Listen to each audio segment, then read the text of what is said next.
మన కార్యకర్తల ఆస్తులు ధ్వంసం చేసిండు, అక్రమ కేసులు పెట్టిండు, హత్యలు చేయించిండు. అయినా కార్యకర్తలు ఎవరు చంద్రశేఖరరావుకు లొంగలేదు.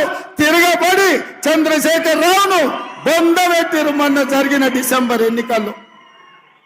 కేసులకు భయపడతామా సోదరులారా? మీ సోదరుడు మీ రేవంత్ అన్న కేసులకు భయపడతాడా? చంద్రశేఖరరావు చెర్లపల్లి జైలుకు తోలితే భయపడ్డామా? చెంచల్గూడ జైల్లో బంధిస్తే భయపడ్డామా? తిరగబడి కొట్లాడినాం, కేసులు పెట్టినోని ఇవాళ పండబెట్టినాం, గోతి తీసి పాతి పెట్టినాం. నేను అదే మాట చెప్పదలుచుకున్న బీజేపీ నాయకులకు, మీరు ఢిల్లీలో పోలీసులు ఉండొచ్చు, ఈడీ ఉండొచ్చు, ఇన్కమ్ ట్యాక్స్ ఉండొచ్చు, సిబిఐ ఉండొచ్చు, మీ దగ్గర నా దగ్గర 4 కోట్ల తెలంగాణ ప్రజలను 50 లక్షల తెలంగాణ యువకులు ఉన్నారు. ఈ 50 లక్షల తెలంగాణ యువకులతోనే తెలంగాణకు పట్టిన దరిద్రం, చీడను పీడను చంద్రశేఖరరావును వదిలించినాం. మా వాళ్ళ దెబ్బకు చంద్రశేఖరరావు నడుము ఇరిగి బోర్ల బొక్కలు వాడి బొక్కలు ఇరిగి బోర్ల పడ్డాడు. మరి ఇవాళ గుజరాత్ నుంచి వాళ్ళిద్దరు కూడా బయలుదేరి నిన్నటికి నిన్న మోడీ గారు వచ్చారు. ఆయన ఈ దేశ ప్రధానమంత్రి, ఆయనను గౌరవించాల్సిన బాధ్యత మన మీద ఉన్నది.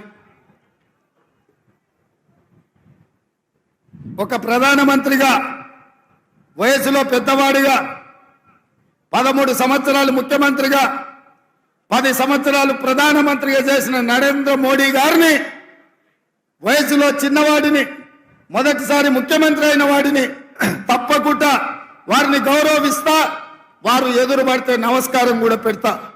కానీ నరేంద్ర మోడీ గారు ఈ దేశ ప్రధానమంత్రిగా కాకుండా గుజరాత్ వాడిగా తెలంగాణకు వచ్చి తెలంగాణలో మనల్ని తిట్టిండు, మనల్ని శాపించిండు, మనల్ని దెబ్బతీయాలని కుట్ర చేస్తున్నాడు.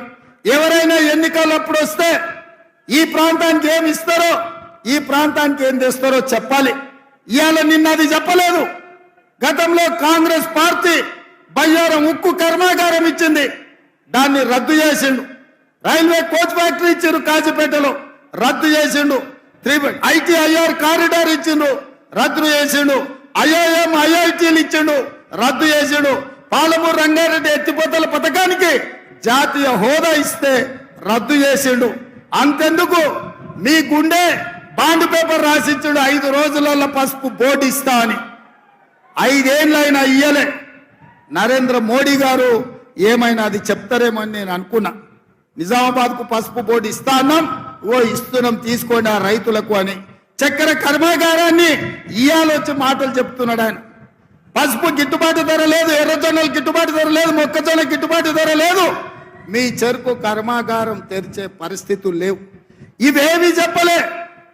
కాంగ్రెస్ పార్టీని ఈ దేశంలోనే లేకుండా చెయ్యాలి అని వారు అంటున్నారు. కాంగ్రెస్ ముక్త్ భారత్ అంటున్నాడు. నేను అడుగుతున్నా, కాంగ్రెస్ ముక్త్ భారత్ అంటే మేము ఇచ్చిన రిజర్వేషన్లు రద్దు చేయడమే కదా? కాంగ్రెస్ ముక్త్ భారత్ అంటే మేము ఇచ్చిన తెలంగాణను అవమానించడమే కదా?